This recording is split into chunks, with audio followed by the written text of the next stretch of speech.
Вірбай прадстаўляе цыкл лекцый «Славянскія мовы» Любо Падпорінава.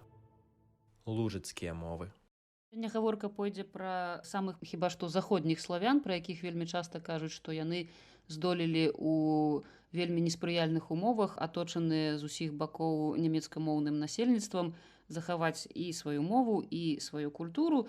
І вось будзем сёння разбірацца і разглядаць, ці настолькі гэта ўсё аптымістычна, ці настолькі гэта ўсё праўда, ці далей захаваецца такая тэндэнцыя. Вось на сённяшні дзень носьбітаў моў, пра якія я сёння буду казаць, налічваецца паводле розных крыніц ад 20 до 30 тысяч, а прадстаўнікоў народу, што таксама вельмі важна ўлічваць, налічваецца каля 60 тысяч. То бок ужо можна зрабіць выснову, што ўсё не так проста. І не так проста ў першую чаргу з назвай гэтага народу, з назвай моў, пра якія будзе гаворка, гэта лужыцкія мовы і, адпаведна, народ лужычане.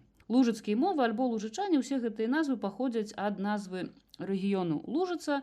Гэта ўсход Германіі і трошкі заходняй Польшчы. Цалкам магчыма, што на слыху альбо прынамсі распазнавальнымі будуць назвы такіх гарадоў у Нямецчыне, як Котбус, который па-лужыцку называецца Хошебус, Баусен, это лужыцкая назва, Будышин, і Дрэзден. Дрэзден хіба самы вядомы. Па-лужыцку, праўда, наўрад ці атрымалася распазнаць гэтую назву, гэта Дрежджаны. Гэта рэгіён, назва якога сама у сваю чаргу паходзіць хутчэй за ўсё, і вялікая колькасць лінгвістаў згаджаецца з гэтай версіяй, ад кораня луг, которая абазначае багністую мясцовасць. Можна прывесці такія прыклады з нашых моў, як луг. Праўда, гэта мясцовасць, якая залівалася вадой, пазней давала шмат травы. Слова, безумоўна, лужа, гэта хіба што была першая асацыяцыя са словам лужыца. Польскае слова «вонка», которое абазначае луг, альбо польскае слова «калужа», тая ж самая лужына. А яшчэ адна версія, у прынцыпе, дастаткова важная для саміх лужычан, гэта тое, што іх назва рэгіёну, іх саміх паходзіць ад імені кельцкага бога Луга і племені лугаў. І яшчэ адна версія, я таксама нельга адкідаць катэгарычна, хаця яна не самая папулярная, гэта таксама, што назва Лужыца паходзіць ад назвы гары Луж, як сакральнага месца яшчэ ад часоў паганства. Вельмі часта можна пачуць такія акрэсленні для гэтых моў і іх носьбітаў, як серба-лужыцкія мовы, і, адпаведна, носьбітамі іх будуць сербы-лужычане, альбо лужыцкія мовы, носьбітамі якіх з'яўляюцца сербы. Гэта ўсё адны і тыя ж мовы і адны і тыя ж носьбіты, проста чарговая назва. І тут варта навесці парадак, разабрацца. Сербы на захадзе Германіі. Гэта якім чынам так утварылася. Лічыцца, што сённяшнія лужыцкія сербы гэта нашчадкі плямёнаў, якія жылі на землях так называнай Белай Сербіі. Прыкладна той же самы рэгіён, што сённяшняя Лужыца, толькі трошкі больш сунутая на ўсход. І вось гэтыя самыя насельнікі Белай Сербіі ў 7 стагоддзі нашай эры часткова адышлі трошкі больш на захад, і адсюль паходзяць нашы сённяшнія лужыцкія сербы, пра якіх сёння будзе гаворка, а частка з іх перасялілася на Балканы, і лічыцца, што вось ад іх паходзяць сённяшнія сербы.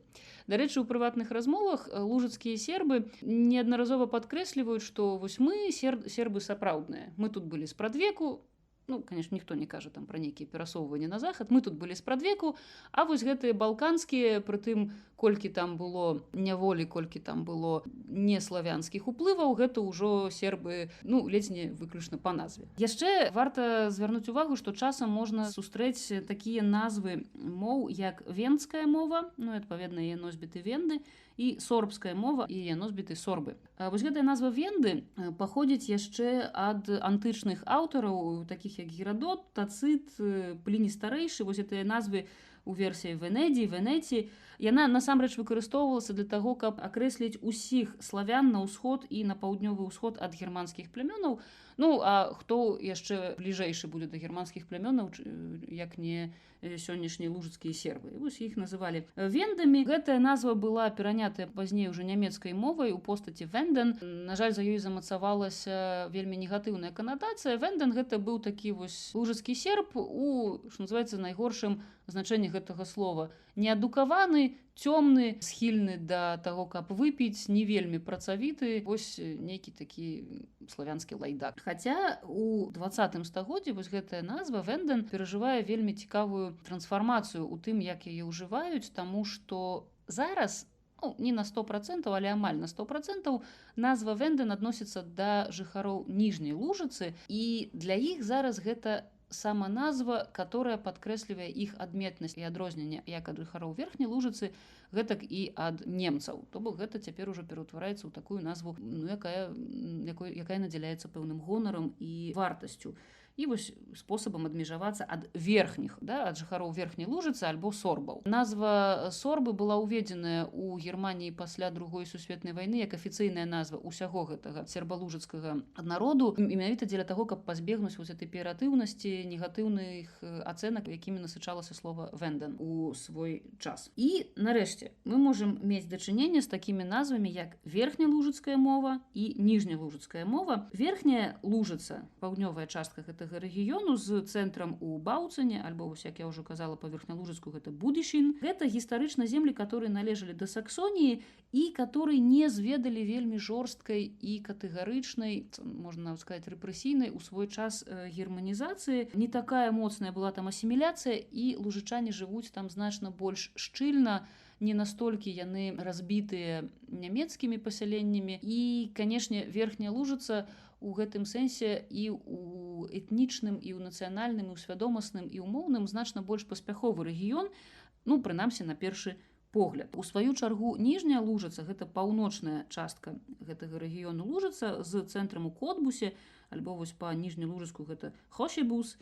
Гэта тэрыторыя, которая на сённяшні дзень належыць Бранденбургу, і гістарычна належала да Прусіі, которой, канешне, панавала вельмі жорсткая дыскрымінацыя ўсяго не нямецкага, вельмі жорсткая германізацыя з афіцыйнымі забаронамі выкарыстання лужыцкай мовы ў школах і ў касцёле, вельмі моцная асіміляцыя, да якой з канца 19 стагоддзя яшчэ далучыліся негатыўныя наступствы індустрыялізацыі, што, безумоўна, з таго боку павінна было прывесці да развіцця рэгіёну. Але што прынесла з сабой індустрыялізацыя? Ну, у першую чаргу бурэнне вялікай колькасці, там яны налічваюцца сотнямі лужыцкіх вёсак для таго, каб будаваць прадпрыемствы, которые здабываюць альбо перапрацоўваюць буры вугаль. Яшчэ вельмі вялікі ўплыў на асіміляцыю, на германізацыю мела тое, што туды проста пачалі прыязджаць масава спецыялісты па выдабычы бурага вугалю. Гэта былі носьбіты нямецкай мовы, нямецкай культуры, ну і, безумоўна, свядомасці. І вось пад уплывам гэтай індустрыялізацыі ўзнікла такая лужыцкая прымаўка: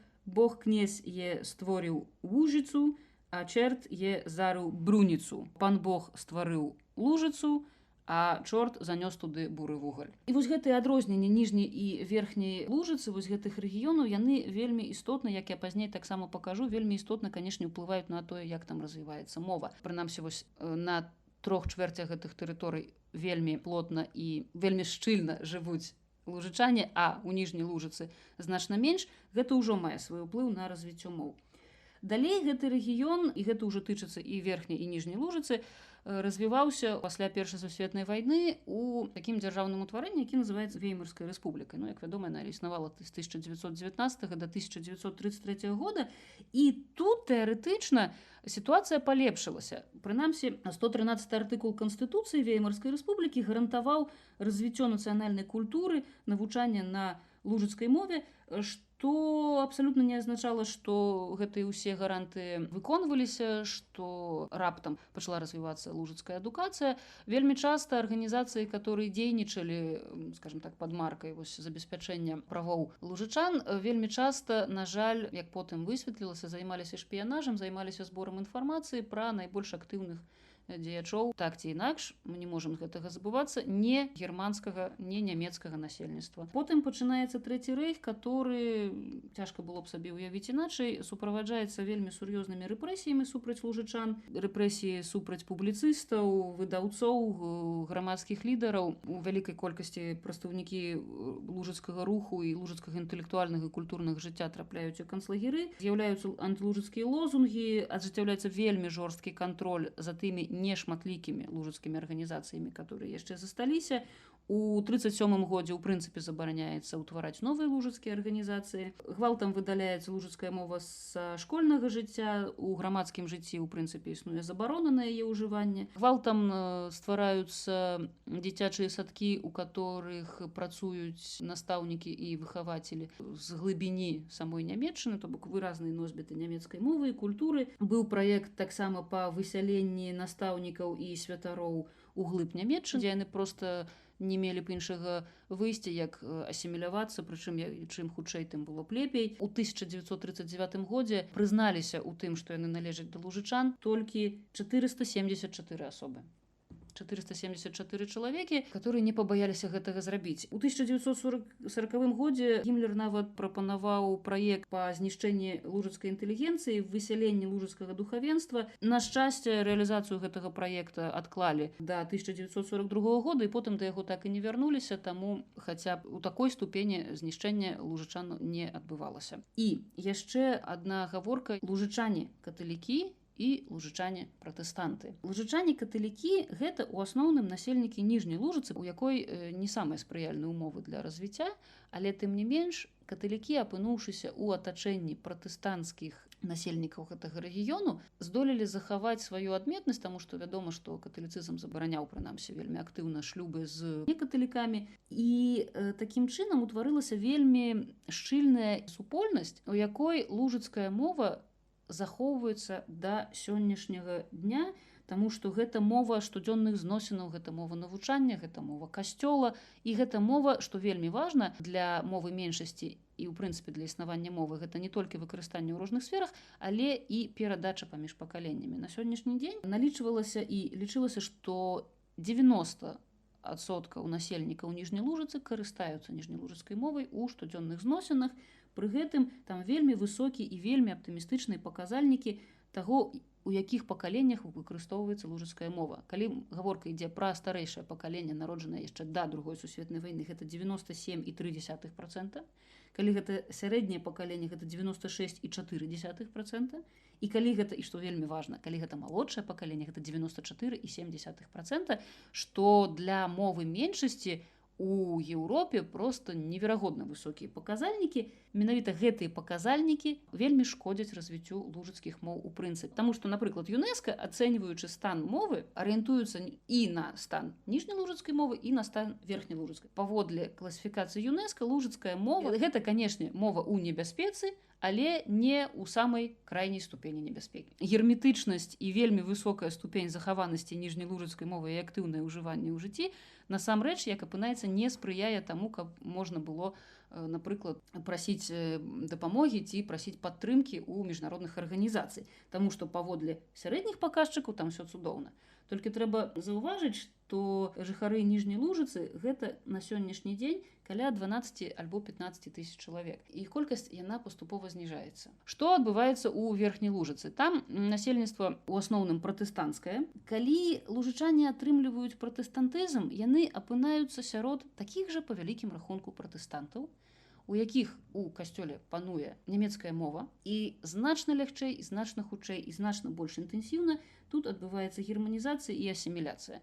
Таму што быць прыналежным да таго ж самага касцёла, але размаўляць на іншай мове, гэта хутчэй было парадоксам. Ні ў школе, ні ў касцёле, ні ў дома, ні ў грамадскім, ні ў палітычным жыцці верхнялужыцкая мова нідзе не дамінуе і вельмі часта проста не пануе. І вельмі цяжкая сітуацыя з перадачай мовы паміж пакаленнямі. Калі ў старэйшым пакаленні верхнялужыцкай мовай карыстаюцца 49,1%, то ў сярэднім ужо 21,8%, і 9,1% лужыцкай мовай карыстаецца малодшае пакаленне. Вельмі часта паводле ўласнага выбару, вельмі часта гэта ўсё роўна прадстаўнікі лужычан, которые у пераважнай большасці сфер свайго жыцця карыстаюцца ўсё ж такі мовай нямецкай. Што адбываецца пазней? Пратэстантаў колькасна атрымліваецца ў гэтым рэгіёне значна больш, як і ў прынцыпе у Нямецчыне, і для уладаў ГДР яны ўяўляюць сабой дастаткова сур'ёзную небяспеку, таму з пратэстантамі змагаліся значна больш актыўна, чым з каталікамі.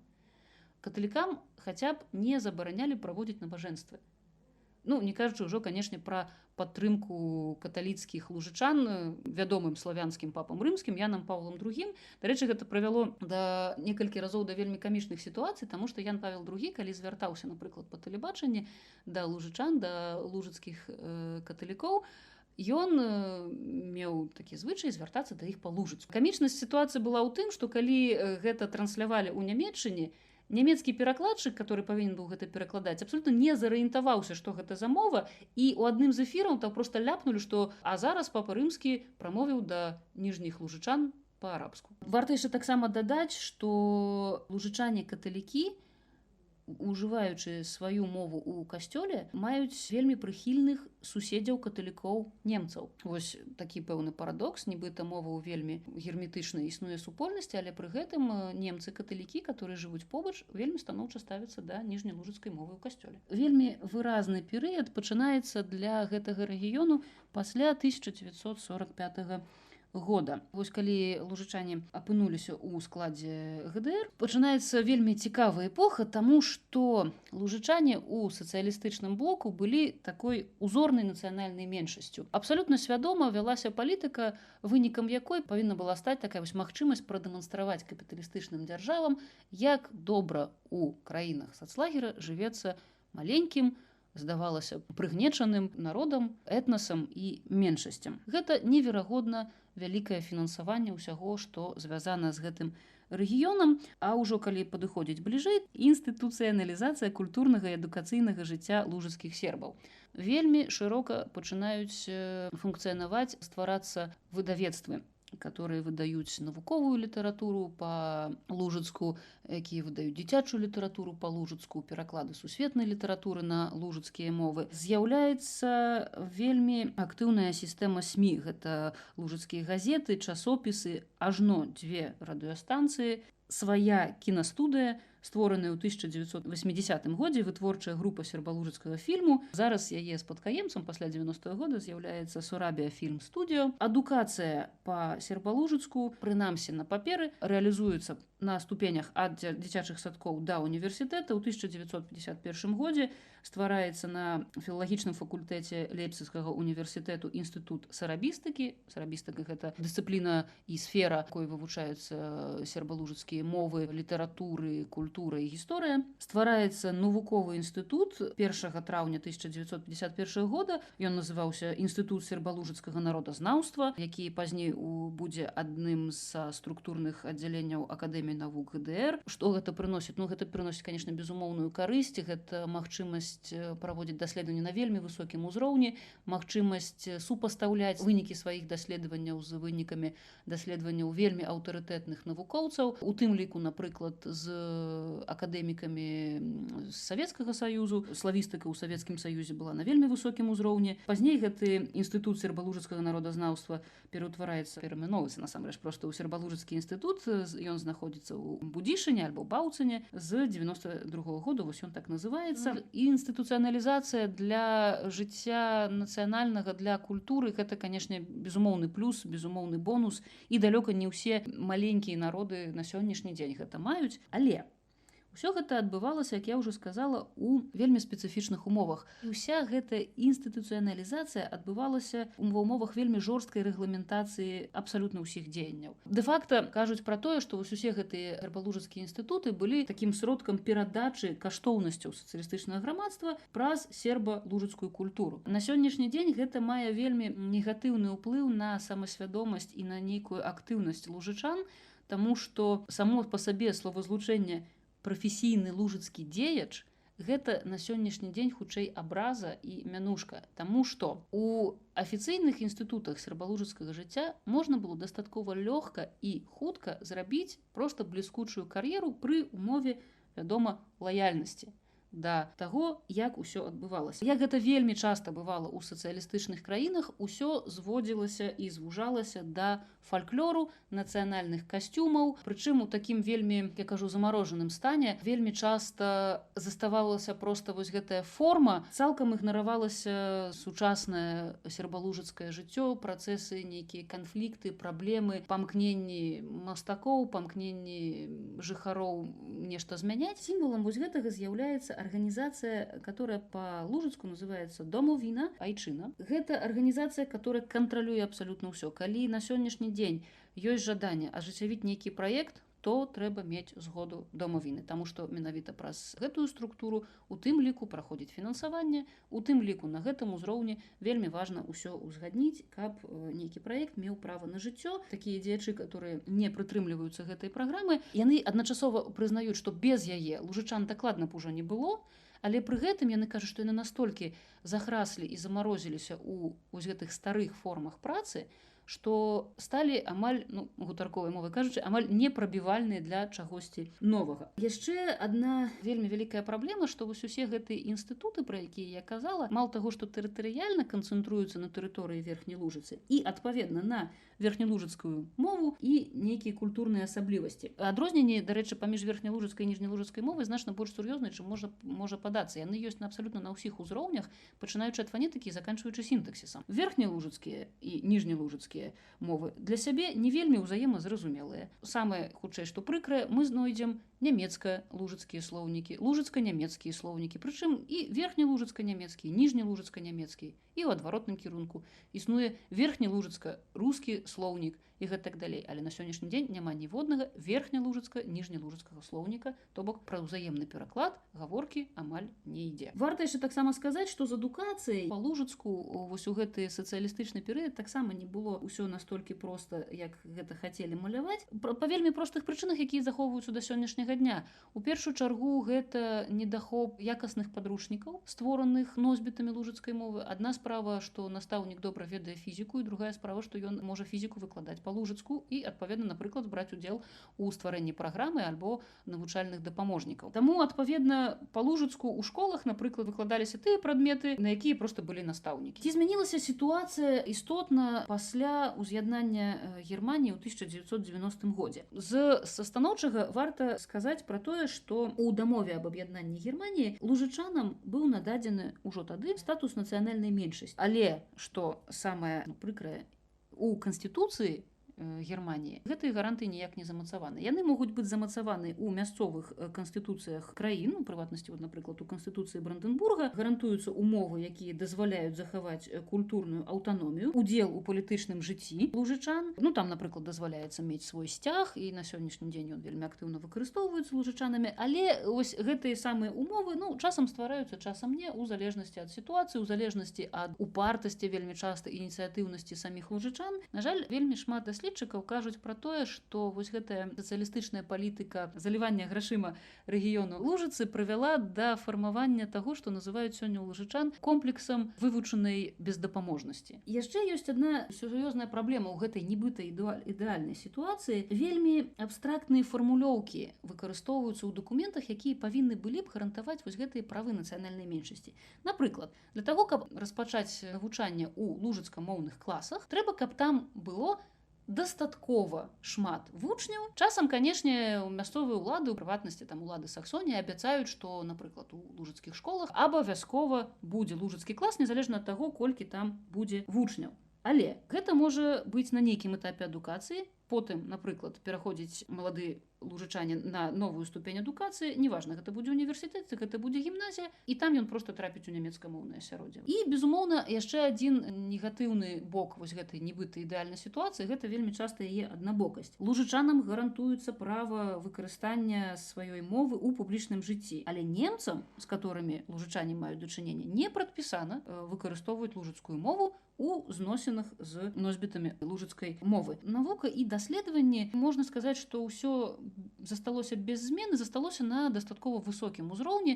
Інстытут сарабістыкі працуе, вельмі сур'ёзная вядзецца праца па, напрыклад, тым, каб перавесці ў лічбавы фармат слоўнікі лужыцкія, і зноў-такі варта памятаць, што ўсё гэта пераважна датычыцца верхняй лужыцкай мовы. У СМІ сітуацыя выглядае так, што газеты ёсць, часопісы ёсць, але наклад максімальны гэта 1800 асобнікаў. Вельмі станоўчая тэндэнцыя гэта тое, што пачаў выходзіць штомесячнік, который называецца «Розгляд». Ён публікуе тэксты на абедзвюх мовах, па верхнялужыцку і па ніжнялужыцку, што, як мне здаецца, адзін з такіх крокаў да збліжэння, менавіта вось утварэння такой згоды і супрацоўніцтва паміж верхнімі лужыцанамі і ніжнімі. Вельмі прыкрая сітуацыя на радыё і ў тэлебачанні. На радыё транслюецца прыкладна 30 гадзін на тыдзень праграм па лужыцку, што, праўда, транслююцца яны ў такі час, як, напрыклад, ад 6 до 8 раніцы з панядзелка па пятніцу, ад 6 до 9 раніцы па суботах і ад 11 до 12:30 па нядзелях. З тэлебачаннем сітуацыя выглядае яшчэ цяжэй, таму што ў ніжняй лужыцы з 1992 раз на месяц выходзіць паўгадзінная праграма «Магазін Лужыца», тэлечасопіс «Лужыца». У верхняй лужыцы з 2001 году таксама раз на месяц, і па кабельным тэлебачанні таксама паўгадзінная праграма вуглядко, ну это вочка ў дзвярах, это такое штосьці кшталту такой панарамы, навін самых актуальных падзей. Нягледзячы на тое, што сербалужычане могуць пахваліцца тым, што ў іх ёсць уласная нацыянальная кінастудыя, праца там безумоўна вядзецца. Праца там вядзецца па стварэнні ў асноўным дакументальных фільмаў, то само па сабе, канешне, не ахоплівае настолькі аўдыторыю, як магло б ахопліваць, і вельмі вялікую праблему ўтварае адсутнасць распаўсюджання гэтых фільмаў. Яны не транслююцца па тэлебачанні. Максімум, што можна зрабіць, іх можна пазычыць на дысках у нейкай чарговай лужыцкай арганізацыі грамадскай альбо ў лужыцкім музеі. Кажуць, Сарабія Фільм Студіо перакладае і дублюе фільмы для дзяцей, але тым не менш, зноў-такі, ёсць вельмі сур'ёзная праблема з распаўсюджаннем гэтых фільмаў і мультфільмаў, і гаворка, канешне, пра тое, каб перакласці, напрыклад, нейкія сусветна вядомыя фільмы ці анімацыю, канешне, не ідзе. У інтэрнэце, здавалася б, павінна быць вельмі шмат прасторы для выкарыстання лужыцкіх моў. Ну, на сённяшні дзень працягвае стварацца шэраг артыкулаў у лужыцкамоўнай Вікіпедыі. Усё больш і больш. Ну, безумоўна, канешне, адбор гэтых артыкулаў таксама вельмі тэндэнцыйны, вельмі тыповы. Гэта, канешне, будзе гісторыя самой Лужыцы, гэта, канешне, будзе гісторыя моў. Вельмі часта нейкіх нацыянальных, адметных і зноў-такі фальклорных рысаў ёсць і функцыянуе лужыцкамоўная версія Microsoft Word. Ствараюцца лічбавыя версіі інтэрнэт-слоўнікаў. Гэта вельмі часта будуць слоўнікі 19 стагоддзя. Гэта перакладныя зазвычай слоўнікі, у асноўным на нямецкую мову, ёсць яшчэ перакладныя на чэшскую мову і на рускую. Ну, прынамсі, вось гэты самы сербалужыцкі інстытут, ён на сваёй старонцы дазваляе бясплатна карыстацца слоўнікамі, створанымі яшчэ ў 1841, калі я не памыляюся, годзе, і да сённяшняга дня ствараюцца, напрыклад, фразеалагічныя слоўнікі, таксама яны функцыянуюць у першую чаргу ў інтэрнэце, што насамрэч для навукоўца мае вельмі вялікую карысць, таму што вельмі часта гэтая пазіцыя амаль недаступная ў бібліятэках. Паступова развіваюцца лужыцкамоўныя форумы і чаты. Але пра шырокае, напрыклад, вось Фейсбука па верхнялужыцку ці ніжнялужыцку, я адмыслова праверыла, на жаль, пакуль што не існуе. Але я спадзяюся, што гэта толькі вось пытанне часу, таму што якраз такі ў гэтай сферы гэта зрабіць не так цяжка. Я ўзгадвала на самым пачатку пра падзел лужычан на каталікоў і пратэстантаў і пра тое, як гэта ўплывае на захаванне мовы. Тэндэнцыя захоўваецца. У каталіцкіх касцёлах на тэрыторыі Лужыцы штогод адбываецца каля 2000 імшаў па лужыцку. У той час, як пратэстанцкіх імшаў па лужыцку адбываецца каля 76. Ну, абсалютна несупастаўляльна, як мы разумеем, 2000, так, і 76, але тэндэнцыя, на жаль, захоўваецца і не змяняецца. Лужыцкае мастацтва на сённяшні дзень знаходзіцца вось у тым стане, пра які я казала. Вельмі шмат захоўваецца фальклорных гуртоў, вельмі моцна за іх трымаюцца іх удзельнікі, вельмі неахвотна пераключаюцца на іншыя формы мастацкага, скажем так, самавыражэння. Але, тым не менш, з'яўляюцца лужыцкія рок-гурты, з'яўляецца ў прыватнасці вось адзін з самых вядомых, і такі антыфолк, панк-шансон гурт, который называецца «Берлінска дрога». Абсалютна чароўныя два музыкі. Дзяўчына грае на фартэпіяна, хлопец грае на скрыпцы. Яны даступныя на YouTube, вельмі заахвочваю шчыра асабістай сімпатыі да іх стаўлюся. І вось усе гэтыя гурты, ўсё гэтае вось не канвенцыйнае, вось не фальклорнае, не бабулька касцюмная, адбываецца вельмі часта пад гідай, пад апекай арганізацый, которые, пра іх так і кажуць, наважыліся не каардынаваць свае дзеянні з арганізацыяй Дому віна. Безумоўна, гэта азначае вельмі ўрэзанае фінансаванне, вельмі малыя магчымасці, але такія арганізацыі ўсё ж такі ёсць. Яны падтрымліваюць вось такіх вось неканвенцыйных, нетрадыцыйных мастакоў. І асобна я зараз спынюся на адукацыі на Лужыцах, таму што у нас ёсць такія асноўныя этапы, як дзіцячы садок, пачатковая школа, тое, што называецца надпачатковая школа, то бок сярэдняя адукацыя, і потым вышэйшая адукацыя. Вельмі цяжка ўявіць сабе сітуацыю, у якой маленькі лужычанін будзе вось праз усе гэтыя этапы вучыцца па-лужыцку. Вышэйшая адукацыя магчымая па вялікім рахунку толькі на сарабістыцы, на філалагічным факультэце ў Лейпцыгу. Прычым вельмі часта гэтыя студэнты апынаюцца ў такой ізаляцыі, таму што вакол іх будуць нямецкамоўныя студэнты, нават калі гэта філолагі. І адпаведна сарабістыка рыхтуе будучых настаўнікаў, будучых,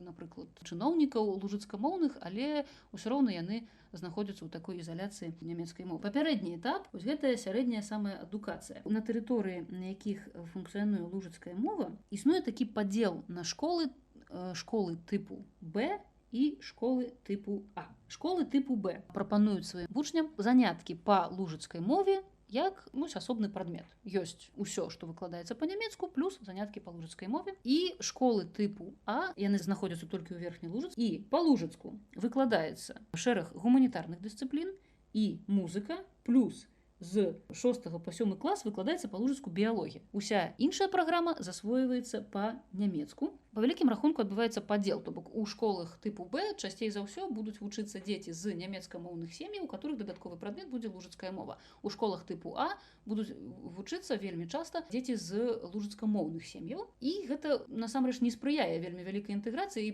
ў прыватнасці гэта не спрыяе таму, што лужыцкая мова будзе пазітыўна ўспрымацца самімі немцамі, якія твараюць большасць у гэтым рэгіёне. І вось тут з пэўнага часу рэалізуецца вельмі цікавы проект, который называется программа 2+. У 2011 годзе, у меня, на жаль, ёсць толькі дадзеныя з таго году, у гэтай праграме прымала ўдзел 6 школ. Гэта прадугледжвае удзел вучняў з класаў тыпу Б у занятках разам з вучнямі з класаў тыпу А у адным калектыве. То бок няма падзелу. Ты носьбіт мовы, ці ты проста яе вывучаеш, таму што табе ў школе паставілі такі прадмет. У ідэале, чаму гэтая праграма называецца? Гэта праграма, которая мае де-факта 3 мовы, якія вывучаюцца ў школе абавязкова. Гэта родная мова, гэта мова меншасці і плюс яшчэ адна замежная мова. Розныя прадметы выкладаюцца частка па-нямецку, частка па-лужыцку. У ідэале, канешне, гэта павінны быць настаўнікі, которые асобна ведаюць гэты прадмет па-лужыцку, асобна ведаюць гэты прадмет па-нямецку. Безумоўна, тут мы сутыкаемся з першай праблемай, гэта, канешне, адсутнасць кадраў. Таму што вельмі часта фармальна школа ўдзельнічае ў праграме 2+, а вельмі часта зноў-такі апынаемся ў сітуацыі, которая яшчэ была ў сацыялістычнай Нямецчыне. Вось настаўніка чаго лужыцкамоўнага маюць у дадзенай школе, тое ён і выкладае. Калі няма настаўніка хіміі, который мог бы выкладаць хімію па-лужыцку, гэта будзе нямецкамоўны настаўнік, таму што навучальны працэс забяспечваць трэба, а ўжо забяспечваюць тым, кім ёсць. І яшчэ адна вельмі сур'ёзная праблема з школамі такога тыпу. Вельмі неахвотна на гэта ідуць бацькі. На жаль, яны вельмі часта проста прывязаны да канкрэтнай тэрыторыі. Бацькі вельмі часта адмаўляюцца ад удзелу і ад навучання ў такой школе, ад удзелу ў прынцыпе ў такіх праектах, таму што проста няма гарантыі, што на наступнай ступені адукацыі дзіцёнак будзе мець магчымасць працягваць яе вось у такім ідэальным, як бы нам хацелася, так, двухмоўі. Альбо вельмі часта дзіцёнак можа прыйсці ў такую школу з нямецкамоўнай пачатковай школы, і нібыта праграма 2+ павінна забяспечваць зраўнанне гэтых узроўняў валодання мовай, гэта часцей за ўсё вельмі праблематычна, гэтага часцей за ўсё не адбываецца. Адзіная сфера адукацыі у Лужыцы, у якой адбываюцца самыя актыўныя зрухі і змены, і якая мае пэўныя перспектывы, гэта сфера дашкольнай адукацыі, гэта дзіцячыя садкі. Дзіцячыя садкі функцыянуюць у Нямецчыне такім чынам, што яны не з'яўляюцца абавязковымі, яны не фінансуюцца дзяржавай, гэта прыватны сектар, адпаведна, там больш за ўсё свабоды. І вось на сённяшні дзень у Лужыцы функцыянуе шэраг такіх дзіцячых садкоў, который называецца Вітай, дзе ўсё навучанне, выхаванне адбываецца па-лужыцку. Для іх дастаткова актыўна выдаюцца навучальныя дапаможнікі, гульні, прапануюцца нейкія цэлыя праграмы з экскурсіямі, выездамі у нейкія цікавыя месцы на Лужыцы. Вось у 2011 годзе, зноў-таки паўтаруся, у меня ёсць дадзеныя толькі за гэты год, у гэтых дзіцячых садках выхоўвалася каля 1000 дзяцей. Гэта, канешне, мала, але тым не менш гэта дастаткова масава ў параўнанні з іншымі этапамі адукацыі ў Лужыцы. І вось арганізацыя Вітай якраз таки яна адна з самых актыўных, калі, напрыклад, назіраць актыўнасць у інтэрнэце, у нейкіх сацыяльных суполках. Арганізацыя Вітай развіваецца дастаткова дынамічна. Для дарослых, которые ўжо не навучаюцца, але, напрыклад, хацелі б вывучаць лужыцкую мову і культуру, арганізуюцца. Нельга сказаць, што гэта не існуе. Арганізуюцца рознатэрміновыя курсы вывучэння лужыцкай мовы і культуры. У прыватнасці існуюць такія гадавыя інтэнсіўныя курсы для дарослых. Толькі што зноў-такі не варта мець ілюзій, проста трэба рэалістычна гэта ацэньваць. Самая вялікая лічба удзельнікаў, которые маглі сабе дазволіць на цэлы год адмовіцца ад працы, на цэлы год прысвяціць сябе вывучэнню лужыцкай мовы і культуры, каб потым з ёй працаваць, самая вялікая лічба удзельнікаў такой праграмы налічвала 10 чалавек. Часцей за ўсё гэта да 10 чалавек, але тым не менш гэтыя курсы адбываюцца. Пераходзячы да адметнасці ўжо саміх моў, я падкрэсліваю, што менавіта да моў, таму што адрозненне, як я ўжо казала, паміж верхнялужыцкай і ніжнялужыцкай мовай ёсць вельмі істотныя на ўсіх узроўнях. Пачнём, напрыклад, з графікі. На ўсялякі выпадак, таму што ёсць славяне, которые жывуць дастаткова на захад ад нас, але карыстаюцца кірыліцай, у прыватнасці гэта лемкі. Лужычы карыстаюцца лацінкай. З 1 снежня 1948 года лужыцкі алфавіт налічвае 34 лацінскія літары. Там ёсць спецыяльныя дыакрытычныя значкі, у прыватнасці вось такая птушачка гачак, як яна называецца ў чэшскай мове, і рыска над літарай, которая называецца смужка. Навошта я падкрэсліваю, што гэта лацінская графіка, таму што да 1937 года здараліся выпадкі друку лужыцкіх тэкстаў гатычным шрыфтом. Калі мы кажам пра фанетыку, у першую чаргу варта звярнуць увагу, што ў лужыцкіх мовах націск падае пераважна на першы склад. Таму у польскай традыцыі, напрыклад, сталіца верхняй Лужыцы гэта Будзішын, але па-лужыцку это Будзішын. Тот же самы Котбус гэта Хошебус. Таму варта пра гэта памятаць, гэта вельмі ўплывае на тое, як мы ўспрымаем гэтую мову на слых. Ну і самая улюбёная славістамі характарыстыка любой славянскай мовы, это што ж адбываецца на месцы старых спалучэнняў, як, напрыклад, у беларускай мове. Там мы кажам галава, па-руску гэта будзе голова, па-польску гэта будзе гвова, па-лужску будзе тое самае, будзе таксама гвова. Нашая дарога альбо руская дорога, польская дрога і лужыцкая таксама будзе дрога, беларуская карова, руская корова, польская крова, лужыцкая крова. Ну, як мы бачым, асаблівага адрознення няма, і гэта, дарэчы, адзін з крытэраў, паводле якога лужыцкія мовы залічаюць да групы ляхіцкіх моў, да якіх, напрыклад, належыць таксама і польская. Вельмі спецыфічна выглядае лужыцкая граматыка. Лужыцкія мовы гэта мовы, которые разам са славенскай захавалі парны лік. То бок у нас будзе асобная форма для адзіночнага ліку, напрыклад, слова ключ. У нас будзе асобная форма для множнага ліку, напрыклад, ключа. І у нас будзе асобная форма, калі мы хочам сказаць, што маем дачыненне з двума ключамі, гэта будзе ключай. Альбо, напрыклад, адно акно гэта вокно, шмат вокнаў, то бок форма вокны гэта вокна, і калі іх два, то гэта вокне. Тых, хто знаёмы з сістэмай скланення польскіх лічэбнікаў, можна вельмі ўсцешыць. Таму што ў лужыцкіх мовах, калі лічэбнік спалучаецца з назоўнікам, который ідзе пасля яго, ён тады не скланяецца. Калі ён будзе адзін, то, канешне, ён скланяцца будзе. Але калі пасля яго ідзе назоўнік, то скланяцца лічэбнік не будзе. Напрыклад, лужыцкі лічэбнік 6 гэта 6, і калі мы хочам сказаць з 6 вучнямі, то па-лужыцку гэта будзе з 6 шулерамі. Даслоўна гэта з 6 вучнямі. Не трэба думаць і пераймацца, у якую форму паставіць лічэбнік. Чым у сферы граматыкі адрозніваюцца верхняя лужыцкая і ніжняя лужыцкая мова? Падобна вельмі да польскай мовы, у верхняй лужыцкай мовы захоўваецца такая катэгорыя, як мужчынская асоба. То бок, калі мы называем у множным ліку нейкія прадметы ці аб'екты, якія не з'яўляюцца мужчынамі, то гэта будзе адна форма. Напрыклад, гэта будзе форма дубы. Да? То дубы. Калі называем мужчыну ў множным ліку, гэта будзе іншая форма. І, напрыклад, вось сыны па верхняй лужыцку гэта будзе сыноё. У польскай мове гэта былі б сынове. Гэта асобная эксклюзіўны канчатак ове толькі для назваў мужчынскіх асоб. У ніжняй лужыцкай такой асаблівасці няма, там ужо ўсё больш-менш уніфікавана. У верхняй лужыцкай захаваўся клічны склон значна больш актыўны, чым у ніжняй лужыцы, а затое у ніжняй лужыцкай мовы захавалася такая старая з'ява, якая вядомая, напрыклад, славістам з курсу стараславянскай мовы, як супін. Гэта адмысловая форма дзеяслова, которая выкарыстоўваецца побач з дзеясловам руху і абазначае мэту дзеяння. То бок лужыцкая «пойду спаць» – гэта форма «я пайду спаць», «я пайду таму, што я збіраюся спаць». І вось гэтая форма «спат», закончаная на «т», гэта і ёсць супін, таму што інфінітыў лужыцкі ў такім выпадку гучаў бы як «спащ». І, канешне, адной з самых цікавых сфер, калі мы кажам пра лужыцкія мовы, гэта будзе, канешне, лексіка. Ну, можна здагадацца, канешне, што лексіка лужычан – гэта вялікая колькасць германізмаў. Прычым германізмы бываюць як больш старыя. Напрыклад, лужыцкае слова «гмейна» з нямецкага «гемайнде» – гэта значыць гміна, вось адзінка падзелу адміністрацыйнага, альбо проста вось гміна – гэта таксама пэўная супольнасць, пераважна у сельскай мясцовасці. І больш, канешне, познія германізмы, напрыклад, слова «шуля», з нямецкага «шуля» – это школа, ну і з уласцівым славянскім словаўтварэннем, напрыклад, шульство – гэта сістэма адукацыі. Так? Польская было б у гэтым выпадку там школьніцтво. Лужыцкае слово «цэдла», которое паходзіць з нямецкага «цэтэль» – нататка, картка, можна ўзгадаць вельмі падобнае беларускае слово «цыдулка», «цэтлік», якое паходзіць таксама з нямецкай мовы, альбо слова «борша», альбо «бурша» з нямецкага «бурше», якое азначае хлопец. Вельмі часта, вось, калі ўзгадаць, што такое бурса, так, вось это навучальная установа, вось это будзе такі малады чалавек, который вось у тым узросце, который навучаецца ў такой установе. Без перакладу зразумелае слово «шинка», Так, гэта шынка, вяндліна. Уласціва вельмі цікавая тэндэнцыя стварэння славянскіх слоў на лужыцкай аснове замест таго, каб выкарыстоўваць нямецкія. І вось прыкладам такога слова будзе, напрыклад, лужыцкае слова водарня замест васерверк вадаправод. І як я ўжо казала, у лужыцкіх мовах вельмі часта суіснуюць словы германізмы, которые былі спрадвеку, і вось такія пурыстычныя славянскія словы. Напрыклад, як па-лужыцку будзе тысяча.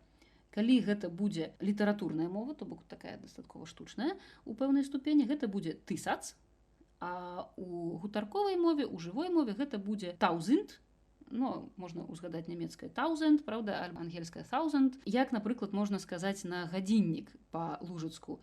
У літаратурнай мове будзе такое славянскае слово часнік, у гутаркове будзе зайгер, ну, з зайгер нямецкага слова. І вось такім чынам усё гэта суіснуе, часам уступае ў барацьбу, часам свядома вельмі лужычане стараюцца пазбаўляцца нейкіх наноў створаных штучных канструкцый. Некаторыя вельмі трывала захоўваюцца ў лужыцкіх мовах і прыжыліся, і хутчэй за ўсё ўжо застануцца назаўсёды. І вось гэтая ўся сітуацыя, пры тым, што вонкава ўсё выглядае ідэальна і ўсе абяцанні выконваюцца, альбо прынамсі ўсё гарантуецца, унутраная сітуацыя, як мы бачым, дастаткова ў лужыцкіх мовах складаная, але пры гэтым хочацца верыць, што атрымаецца спалучыць усе гэтыя чыннікі і спадчыну у выглядзе вялікай, вельмі добра арганізаванай сеткі вось гэтых інстытутаў. Усё ж такі сеткі навучальных устаноў, выдавецтваў, кінастудый, радыёстанцый, тэлебачання. Хочацца спадзявацца, што атрымаецца спалучыць вось з гэтай зжытасцю, вельмі высокай шчыльнасцю каталіцкіх лужычан, якія захоўваюць свае і мову, і культуру, і гатовыя з гэтым заставацца вельмі доўга.